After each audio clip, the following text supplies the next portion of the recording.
आपण पाहत आहात जीसस इंडिया टीव्ही चॅनल, जे देवाकडून आहे, चॅनल जे स्वार्था गाजवतं, चॅनल जे लोकांचे जीवन परिवर्तन करतं. पाहत राहा, लाईक करा, शेअर करा आणि सबस्क्राईब करा.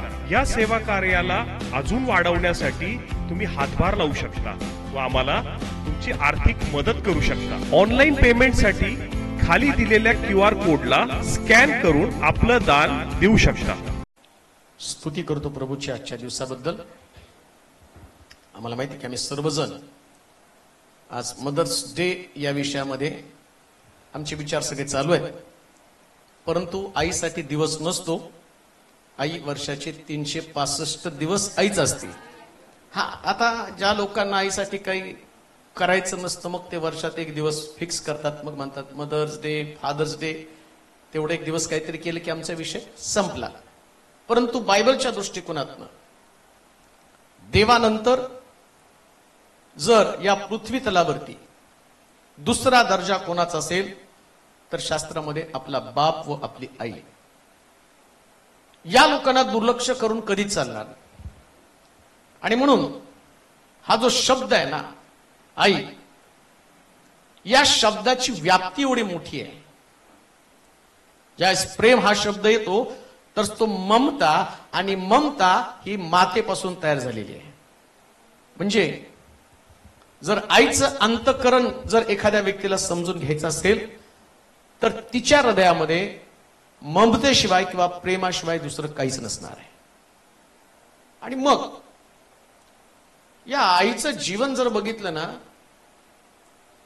मानवी स्वभाव आणि मनुष्याचे विचार, देवानं या पृथ्वी तलावर माणसाला ठेवलं ना, तर तो ठेवत असताना काही आज्ञा, काही नियम त्याला देतो. त्या नियमांच्या चौकटीत त्याने राहावं, पुढे जावं, ही देवाची इच्छा आहे. मग त्या देवाला माणसा संबंधीच्या गोष्टी पण माहिती होत्या. हा कसल्या स्वभावाचा, कशी त्याची चालीरीती असणार आहे. काही गोष्टी पवित्र शास्त्रामध्ये आम्ही पाहिल्यावर आम्हाला असं वाटतं की हे कसं काय असं लिहून ठेवलेलं आहे. जसं लिहिलंय, पुरुष आपल्या आई बापा सोडून, म्हणजे काही देवाची इच्छा नव्हती त्यांनी सोडून जावं, पण हे घडणार आहे त्याला माहिती होतं. आता एदेन बागेमध्ये ज्या वेळेस ते झाड ठेवलं त्यावेळेस तो म्हटला की हे मधल्या झाडाचं फळ तू खाऊ नकोस, खाशील तर तू खास मरशील.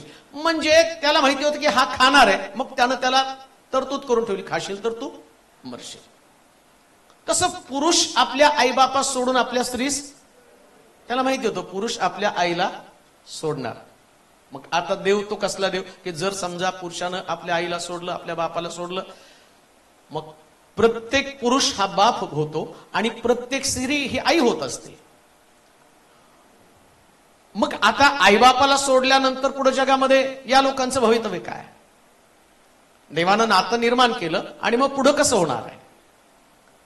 बरं, त्यांनी या आईनं किंवा या आईला मुलानं सोडू नये, या बापाला मुलानं सोडू नये. मग देव पुन्हा प्रोव्हिजन करतो आणि ती प्रोव्हिजन वचनामध्ये आहे. वचनाच्या बाहेर काहीच नाही. म्हणून शास्त्र जे आहे ना, ते शास्त्र शिकवलं गेल्यावर त्या ठिकाणामध्ये जरी असं लिहिलं पुरुष आपल्या आई बापा सोडून आपल्या स्त्री जडून राहील, तो जडून राहील म्हणजे तिच्याशी एकनिष्ठ राहील, पण आपल्या आई बापाचा त्याग करणार नाही. आईचा त्याग करणं किंवा बापाचा त्याग करणं ही जी गोष्ट आहे ना, ती सगळ्यात भयानक आहे.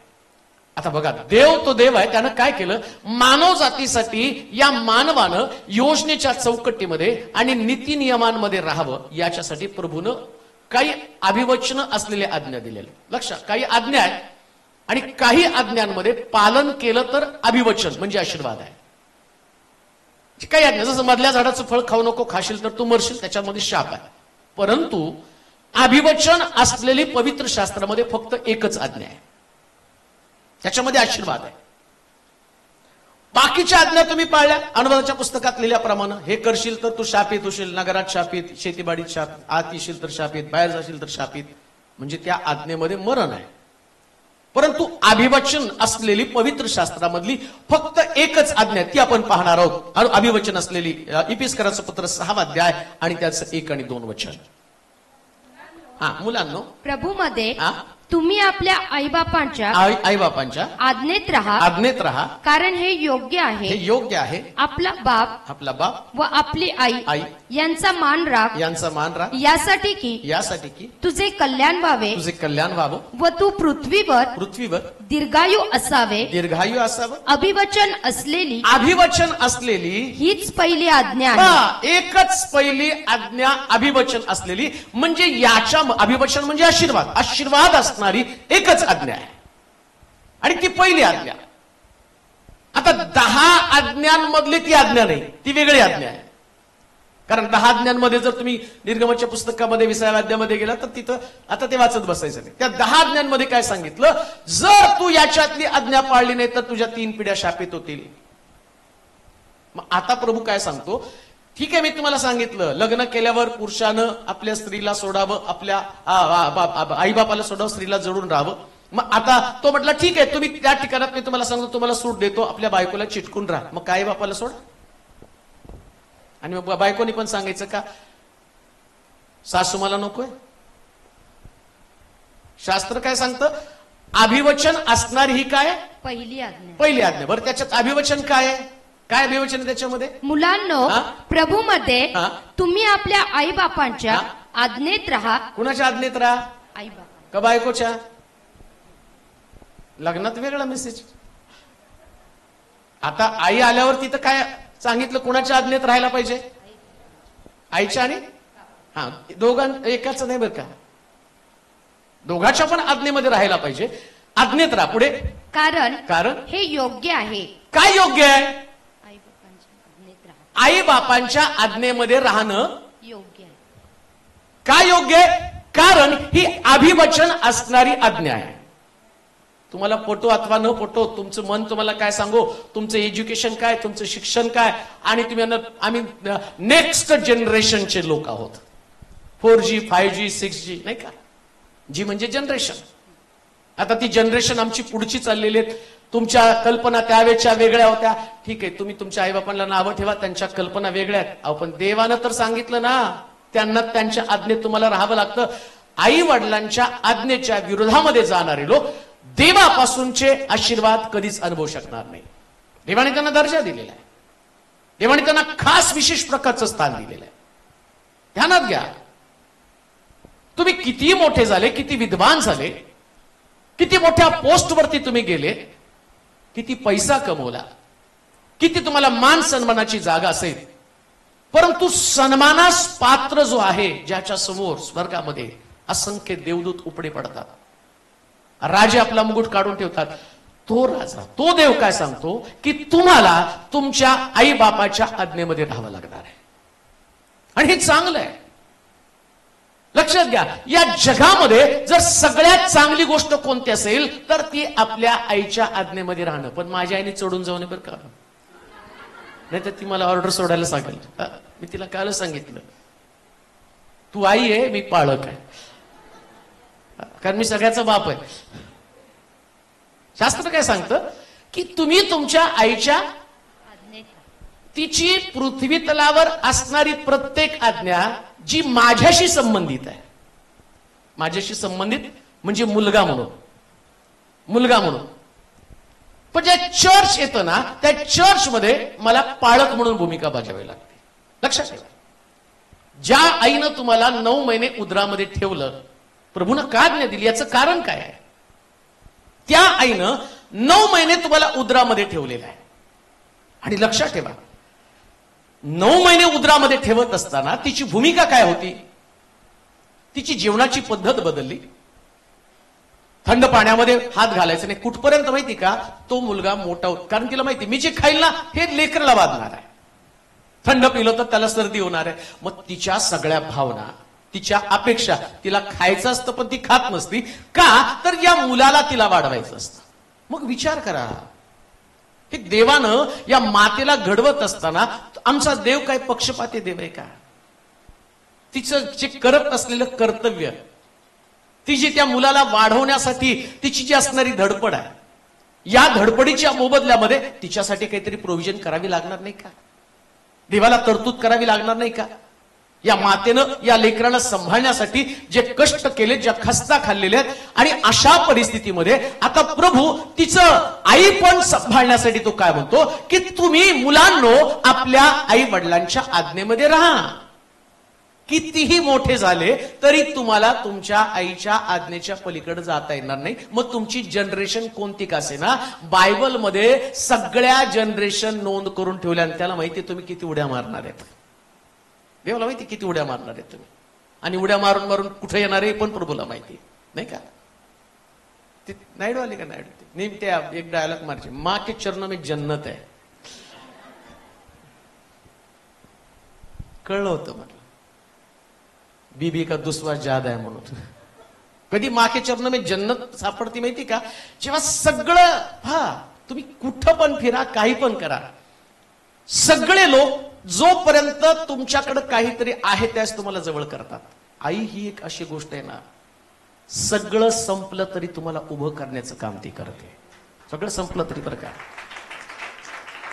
तुम्ही भिकारी झाला, तुम्ही कफल्लक झाला आणि तुमच्याकडे काही जरी नसलं ना, तर ती आई एक अशी गोष्ट आहे की ती आपल्या मुलाला कधीच दुःखामध्ये पाहू शकत नाही, कधीच नाही.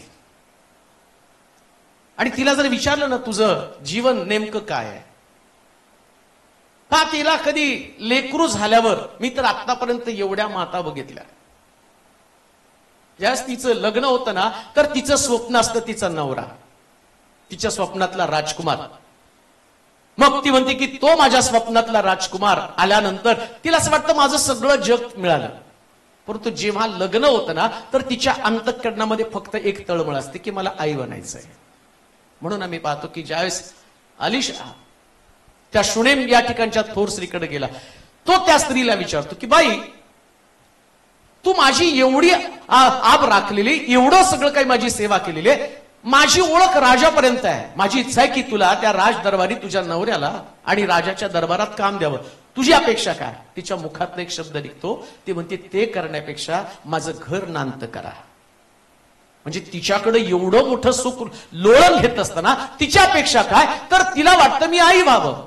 मुलांनो लक्षात घ्या, ज्यांनी तुम्हाला जन्माला घातलं ना त्या मातेचं स्वप्न काय होतं, तर तुम्हाला तुम्ही तिचा मुलगा बनावं, तुम्ही तिची मुलगी बनावी. आणि या स्वप्नासाठी तिने आपली सगळी स्वप्न धुळीला मिळवलेली असतात, सगळी स्वप्न. तुम्ही जे काम करता, तुम्ही जे शिक्षण घेता ना, हे गोष्ट ती पण करू शकली असते. जर तिनं शिक्षण घेतलं असताना मोठ्या पदावरती पोहोचले असते ना, तर तिला सलाम करणारे जगामध्ये पुष्कळ लोक असले, पुष्कळ लोक तिचा सन्मान करणारे लोक असते जगामध्ये. का देव म्हणतो तिचा सन्मान कर, कारण जर तुला दुर्लक्षित तिने केलं असतं तर सगळ्यात सन्मानाचं पद तिला मिळालं असतं. पण तिने आपला अपमान करून, स्वतःची प्रतारणा करून, स्वतःला नाकारून, डोळ्यामध्ये अश्रू आणून, आपलं रक्त दुधाचं करून आम्हाला पाजलेलं असतं. आणि मग प्रभू काय म्हणतो माहिती का, जर अभिवचनाची आज्ञा कोणती असेल तर तो आपल्या आईचा व आपल्या बापाचा सन्मान कर, आपल्या बापाचा आपल्या आईचा सन्मान कर. पुन्हा मी तुम्हाला सांगतो, ज्या आईनं तुमच्या डोळ्यामध्ये कधी अश्रू येऊ दिलेले नसतात, लक्षात ठेवा. या जगामध्ये जेव्हा तुम्ही मोठं व्हाल, मोठं होता, त्या सगळे तुम्हाला रडवणारे लोक असतात. पण जन्मापासून तर शेवटच्या क्षणापर्यंत आई हीच एक व्यक्ती असते की ती कधीच तुमच्या डोळ्यामध्ये अश्रू पाहू शकत नाही, कधीच नाही. मला चांगलं आठवतं की एका रस्त्यावरती एक म्हातारी त्या रस्त्यावरती तिला टाकून दिलेलं होतं. आणि मग लोकांना कळलं, ते गेली त्या आजीकडे. ते म्हटले तुम्ही रोडवरती का पडलेला. आणि तिचा मुलगा कारमध्ये यायचा आणि तिला भेटून जायचा. ते म्हटले ते कोण आहे, तो म्हटले माझा मुलगा आहे. मग तो कशाला आला होता. ती म्हटली मला 40,000 पेन्शन आहे आणि तो मुलगा येतो, माझी सही घेतो आणि जातो आणि मग मी ते पेन्शन त्याला देते. मग ते म्हटले तुला तर त्याने सांभाळलं नाही, तू रस्त्यावरती पडलेली आणि तो येतो सही करून. ती म्हणते मला माझी काळजी नाही, माझ्या मुलाचं घर चांगलं असावं ही माझी तळमळ आहे. रस्त्यावरती बसून भीक मागून खाणारी 40,000 पेन्शन असणाऱ्या आईच्या अंतःकरणामध्ये मुलगा सांभाळत नाही तरी तिची धडपड काय की त्या व्यक्तीला, जो माझा मुलगा आहे, तो मुलगा कारमध्ये फिरतो, मोठा ऑफिसर आहे, पण त्या मुलाला आपल्या आईची काळजी नाही. पण तरी सुद्धा त्या अवस्थेमध्ये आई मुलाची काळजी करते. म्हणून देवानं सांगितलं, मी अभिवचन आशीर्वाद असणारी एकच आज्ञा देईल, ती म्हणजे आपल्या आईचा सन्मान करा.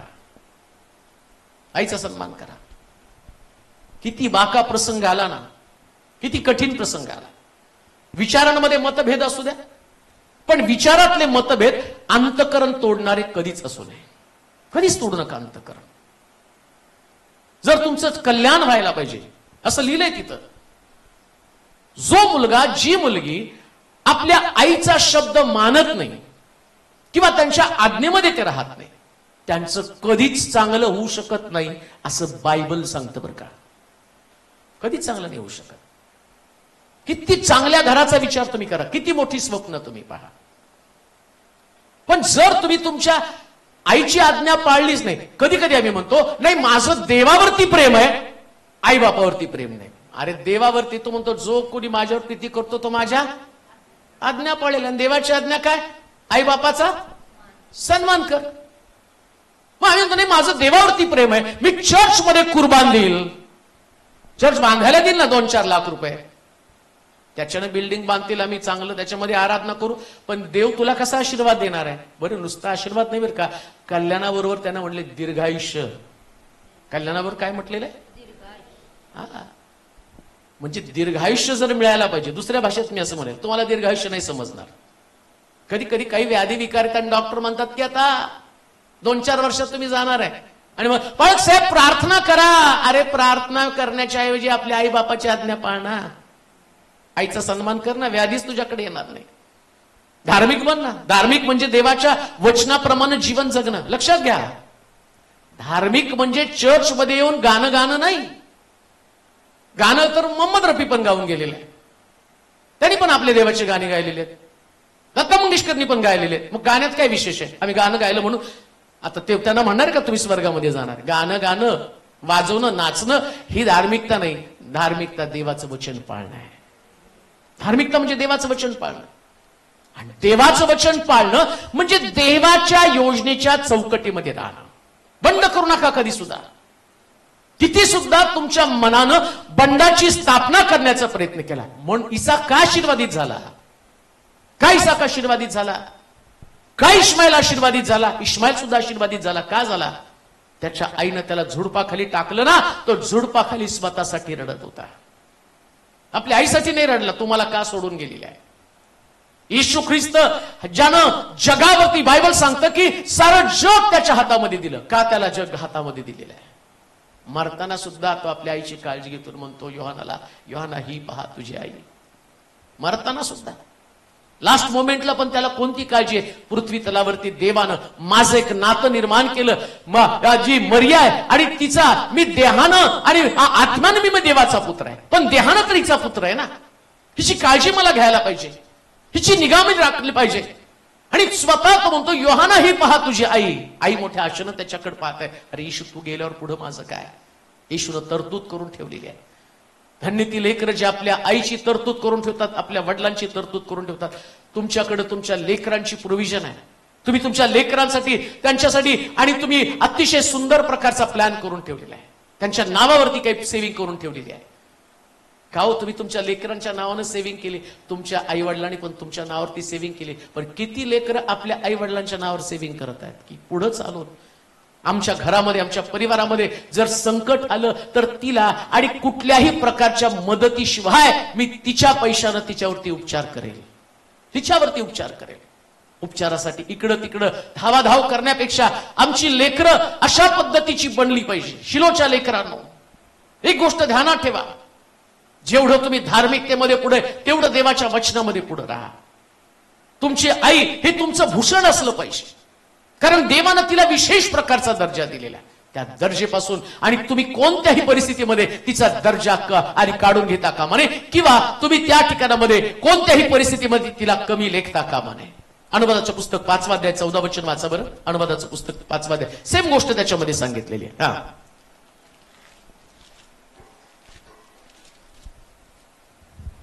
अनुवादाचं पुस्तक 5वा अध्याय 14 वचन, 5:14. हा, हा हा हा म्हणून 16 पर्यंत हा तुझा हा तुझा मुलगा, तुझी मुलगी, तुझा दास, तुझी दासी, हा हा हा हा हा हा हा तुझ्याप्रमाणे हा हा हा तेथून तुझा देव परमेश्वर यानं तुला पराक्रमी हातानं उगारलेल्या भुजाने बाहेर आणलं याची आठवण ठेव. म्हणून तुझा देव परमेश्वर यानं शब्बात दिवस पाळण्याची आज्ञा केली आहे. तुझा देव परमेश्वर यानं आज्ञा केल्याप्रमाणे आपल्या बापाचा व आपल्या आईचा 15 वचन वाचा आधी 15 आणि 16 एकदम घ्या. तू मिसर देशात दास होता आणि तेथून तुझा देव परमेश्वर याने तुला पराक्रमी हाताने. तो काय म्हणतो माहिती का, ती आज्ञा देण्याच्या अगोदर तो एक गोष्ट रिमाइंड करून देतो. आपल्या बापाचा आपल्या आईचा सन्मान कर. याच्या अगोदर तो काय म्हणतो, पूर्वी तू गुलाम होतास पण मी तुला गुलामगिरीतनं बाहेर काढलं, तुझी परिस्थिती बदलली. दुसऱ्या भाषेमध्ये, पूर्वी तू विटा भाजणारा होता पण आता मी तुझा दर्जा उंच केलेला आहे. मी तुला चांगली जागा दिली. मग चांगली जागा देण्याचं कारण काय, चांगल्या जागेवरती गेल्यावर तू तुझ्या आईला तुझ्या बापाला विसरावं याच्यासाठी मी तुला दिला का, रिमाइंड केलं. अनुवादाच्या पुस्तकामध्ये अनुवाद म्हणजे पुन्हा एकदा आठवण करून देणं. आता 10 आज्ञा देताना त्यानं 10 आज्ञा दिल्या पण लोक ती गोष्ट विसरून गेले. लोक ते गोष्ट विसरले की 10 आज्ञामधली आज्ञा काय, मग पाठांतर केल्यासारखा त्या आज्ञा आहेत. आता देव पुन्हा एकदा मोशेला म्हणतो, मला माझा हेतू त्यांना समजावून सांगायचं. मोशे हे त्यांना सांग, आपल्या आई बापाचा सन्मान कर, त्यांचे निगारा किंवा त्यांचं का पालन पोषण कर. पण मी याच्या अगोदर तुम्हाला सांगतो, मी तुम्हाला मिस्रातनं माझा हात दाखवून, ऐका, दुसऱ्या भाषेत मी असं म्हणेल, देवानं तुम्हाला हात दाखवल्यामुळं तुमची परिस्थिती बदललेली आहे. देवाचा हात तुमच्या डोक्यावरती होता. तुमची पगार, तुमचं शिक्षण, तुमचं घर, तुमची गाडी, तुमचा बंगला, तुमच्या खिशामधले पैसे, तुमचा बँक बॅलन्स, या सगळ्याला जबाबदार कोण आहे, देव आहे. मग देव म्हणतो, मी कशासाठी तुला हे सगळं दिलं, त्याचं कारण एकच आहे, तो आपल्या आईबापाचा काय करावा, सन्मान. मग आठवतं का, योसेफ ज्यावेळेस मिस्रामध्ये होता, योसेफाला ते कळालं. योसेफानं काय केलं, मिस्रामध्ये आल्याबरोबर राजाला दाखवलं की याकोब माझा बाप आहे. उगच नाही योसेफ एवढ्या मोठ्या पदावरती चढला. योसेफाला एवढा मोठा दर्जा उगच नाही मिळाला. त्याला देवाचं अंतःकरण माहिती होतं. योसेफ उत्पत्तीमध्ये आहे, निर्गमामध्ये देवानं 10 आज्ञा दिल्या, पण देवाच्या लोकांना नेहमी देवाचं अंतःकरण माहिती पाहिजे. काय देवाच्या अंतःकरणामध्ये आहे, काय रिस्पेक्ट आहे देवाला, आई वडिलांविषयी. लक्षात ठेवा, कोणी जर म्हणतं ना मी देवावर खूप प्रेम करतो, देवाचा खूप आदर करतो, देवाचा आदर करणारी व्यक्ती पहिले आपल्या बापाचा आपल्या आईचा आदर करते. कधी अपमान होऊ देऊ नका त्यांचा. तुमचं वर्तन, तुमचा शब्द, तुमचे विचार, तुमची कृती, त्यांना जो दर्जा आहे तो दर्जा त्यांना दिलाच पाहिजे. कारण हा दर्जा कुटुंबानं दिलेला नाहीये, हा दर्जा देवानं त्यांना दिलेला आहे. देवानं दिलेला तो दर्जा आहे. आणि जर देव दर्जा देतो ना, तर देवाची इच्छा आहे त्यांचा दर्जा, त्यांची पत तुम्ही सांभाळावी, त्यांची निगा राखावी, त्यांची काळजी करावी. आणि लक्षात ठेवा, देव त्याच्या वचनावर, त्याच्या आज्ञेवरती आतोनात प्रेम करतो, फार प्रेम करतो. त्याच्या वचनावर त्याचं प्रेम आहे. देवानं कोणताही शब्द मोघम दिला नाही, कोणती आज्ञा जस्ट जनरल देऊन टाकले नाही, तुम्हाला पाळायची तर पाळा, नाही तर सोडून टाका. अनुवादाच्या पुस्तकामध्ये तुम्ही बघितलं पुष्कळ आज्ञा आहेत त्या ठिकाणामध्ये, परंतु 10 आज्ञा या विशेष प्रकारच्या आज्ञा. एक तरुण येशूकडे आल्यावर तो नाही का म्हटला, मला स्वर्गात जायला पाहिजे तर मी काय केलं पाहिजे. ऐका बरं का, आता पुढची गोष्ट तुम्हाला सांगतो. त्या तरुणानं प्रश्न केला, मी स्वर्गात मला जायचे, काय केलं पाहिजे. मी असतं तर म्हटलं असतं, दशांश दे, अजून काय कर, सुवार्ता सांग, आत्मे जिंकायला जा, अजून काय कर, चर्चची बिल्डिंग बांधायची, एक 2-4 लाख रुपये दे, मी रदबदली करल, मग तू स्वर्गामध्ये पोचेल. येशूनं त्याला सांगितलं, मी सांगतो बरोबर कसं आहे ते. येशू म्हटलं जाऊन 10 आज्ञा पाळ. मग 10 आज्ञा पाळतो म्हटलं, मी लहानपणापासून पाळतो. मग ते म्हटलं आहे नाही ते गरीबाला देऊन. म्हणजे हा दुसरा भाग आहे. कुठला? दानधर्म हा. मग पहिला भाग कोणता आहे? 10 आज्ञा. आणि 10 आज्ञामधली एक आज्ञा काय? आपल्या आई बापाचा. पण आम्ही त्या दुसऱ्या गोष्टीकडे जास्त. पहिले दानधर्म, मग राहिल्या तर 10 आज्ञा. पण देवानं इतकं बरोबर नियोजन करून त्यानं काय केलं, या समाजाची व्यवस्था, कुटुंबाची व्यवस्था नीट राहावी.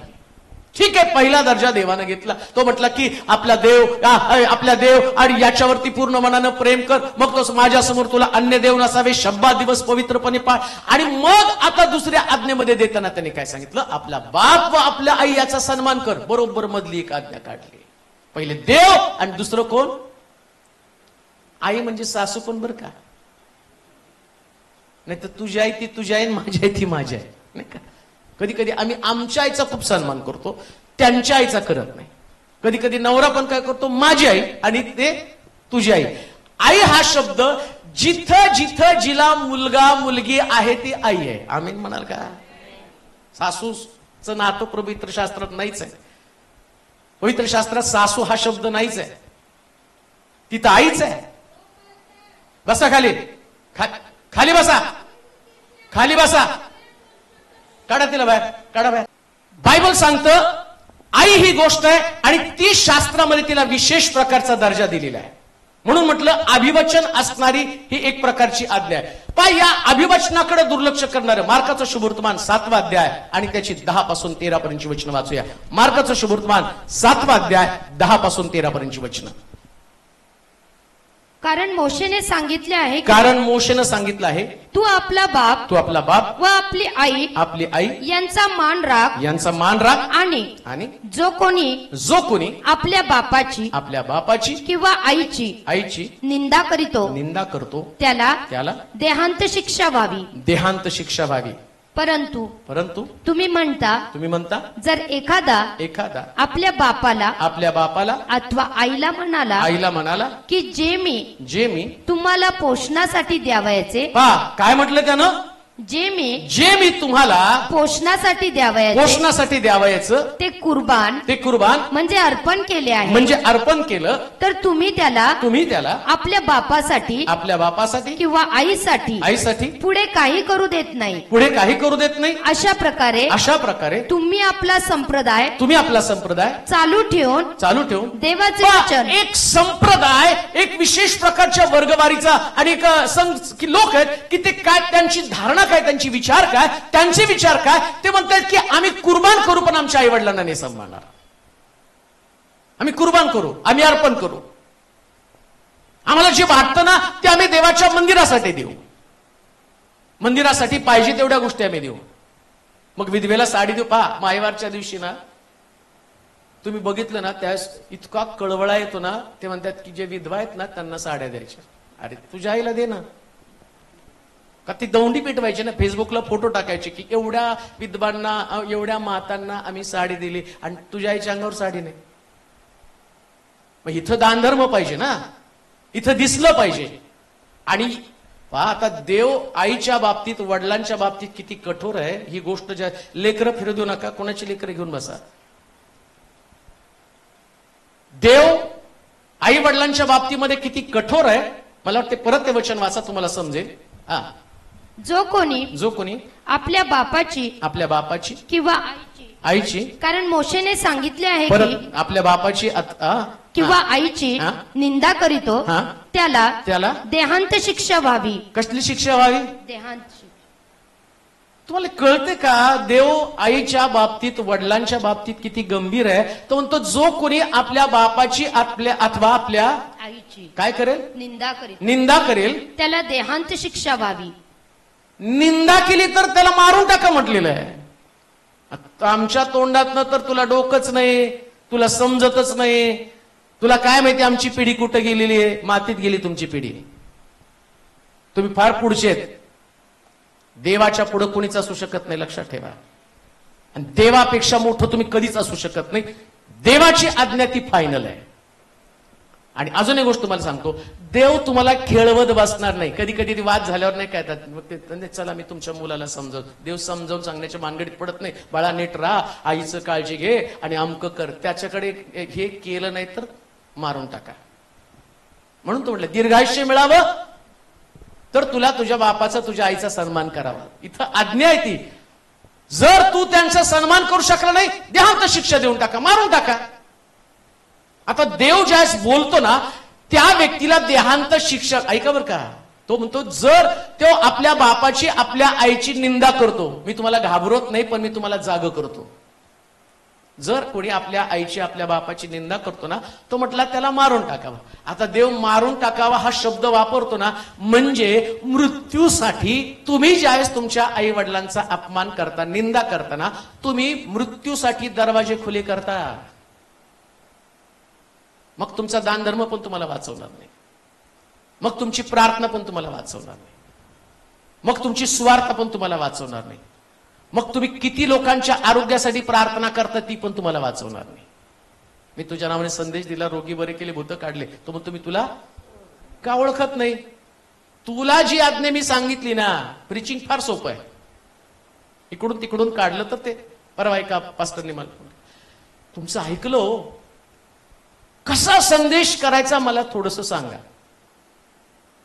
म्हटलं रे आत्म्यानं तो संदेश नाही, मग ते आत्म्यानं कसं सांगायचं ते तर आता काय सांगू. कसं आत्म्याने सांगायचं, कुठून सांगायचं, कसं सांगायचं, तुम्ही थोडीशी मला आयडिया द्या ना. कसा संदेश सांगता, कसं कारण तुमचे संदेश हृदयात जाते तर ते आम्हाला, आणि आतापर्यंत आम्हाला फार वचनामध्ये आम्ही वाढलो. संदेश सांगा. पुन्हा मी तुम्हाला सांगतो, इथं ज्ञान बुद्धी पोल म्हणतो, ज्ञानानं सांगतो, बुद्धीने सांगतो, आत्म्यानं पण सुवार्ता सांगतो. पण माझी सुवार्ता, माझं टीचिंग मला स्वर्गात नेणार नाही. तो म्हटला नाही का, मी तुला ओळखत नाही. एक दिवस असा येईल की त्या दिवशी प्रभू तुमच्या आणि माझ्या प्रत्येकाचा जीवनाचा हिशोब घेईल. आणि तो हिशोब काय असणार आहे, पृथ्वी तलावर ज्या व्यक्तीनं तुला जन्माला घातलं त्याचा अपमान करून तू इथं आला, मग तुला वाटतं का या स्वर्गामध्ये तुला सन्मानाची जागा असेल. कशी कल्पना करू शकता तुम्ही. देवानं दिलेली नाती, देवानं जोडलेले नाते संबंध, देवानं नाते संबंधामध्ये दिलेले एक दर्जा तुम्हाला समजतो का. आई बापाचा दर्जा, आज आईचा विषय तर आईचा दर्जा देवानंतर आहे. देवाच्या नंतर तिची जागा आहे. जितकी देवाविषयी तुमची श्रद्धा आहे ना, तेवढीच तुमच्या आईविषयी तुमची श्रद्धा असली पाहिजे. मग किती वेळा तुमच्या वर्तणुकीने, तुमच्या बोलण्यानं, तुमच्या कृतीमुळं तुमची आई दुखावली. तुम्ही आईला नाही दुखावलं, तुम्ही देवाला दुखावलेला आहे. तुम्ही देवाला दुखवलेला आहे. तुम्हाला काय वाटतं, तुमची आई रडली का? अहो ज्यावेळेस आई रडते ना त्याच देव पण रडत असतो. त्यालाही वाटतं की काहीतरी चुकीचं या कुटुंबामध्ये, या घरामध्ये घडत आहे. आणि हे घडत असताना तो म्हटला तुम्ही मनुष्याचा संप्रदाय पाळतात. एक संप्रदाय, एक पंथ आहे, त्या पंथाप्रमाणे आम्ही असता कामा नये. कोणता पंथ? त्यानं धार्मिक लोकांचा एक पंथ तयार करून ठेवलाय. आणि त्या धार्मिक लोकांची संकल्पना काय, ते चर्चशी रिलेटेड खूप आहे. चर्च ऍक्टिव्हिटीमध्ये भरपूर येते. चर्च संबंधी सगळे काम ते करतील. इव्हॅन्जलिझमचं काम करतील, दानधर्माचं काम करतील, कोण आजारी पडले त्यांना भेटायला जातील. परंतु लक्षात ठेवा, इथं प्रभू येशू ख्रिस्त त्या ठिकाणामध्ये जे अतिशय गंभीरपणे सांगत आहे, तुम्ही मंदिरामध्ये तुमच्या आई वडिलांच्या पोषणाचं कुर्बान दिलेलं आहे.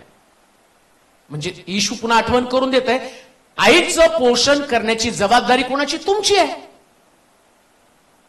मला परवा कोणीतरी आलं, त्यांनी सांगितलं की मला ती प्रार्थना करण्यासाठी कसं तरी वाटलं.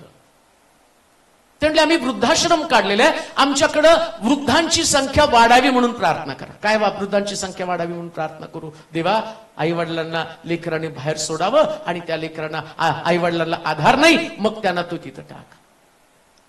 पुन्हा मी तुम्हाला सांगतो, वृद्धाश्रम ख्रिस्ती लोकांसाठी नाहीच, कधीच नाही प्रिया. वृद्धाश्रम ही संकल्पना आमची नाही. ठीक आहे, ज्यांना येशू माहित नाही त्यांच्यासाठी वृद्धाश्रम असू द्या. त्यांना माहितच नाही देव काय, आज्ञा काय त्यांना माहित नाही.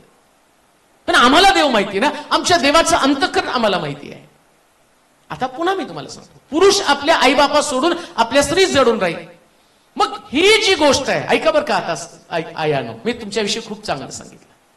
पण आता तसं होऊ नये. आता तिथे शास्त्रात काय लिहिलं, देवाची योजना काय, प्रत्येक व्यक्तीनं आपल्या आईचा, मग आता तो सन्मान कसा कर त्या ठिकाणामध्ये शिकणार आहे. कसं सन्मान शिकणार आहे, एक वचन वाचा म्हणजे तुम्हाला कळेल. 2 तिमोथी त्याचा 1 अध्याय आणि त्याचं 5 वचन. 2 तिमोथी 1 अध्याय 5 वचन. जो विश्वास पहिल्यानं तुझी आजी लोईस हिच्या ठाई होता, हिच्या ठाई होता, तुझी आई युनिके हिच्या ठाई होता, हिच्या ठाई होता, आणि तोच तुझ्याही ठाई आहे असा मला भरोसा आहे. असा मला भरोसा हा. आता लेकर अचानक तर तुमच्या आज्ञेमध्ये नाही राहणार ना. आई वडिलांचा सन्मान करायला पाहिजे. बरेच जण येतात, तुम्ही आईविषयी खूप चांगलं बोलला.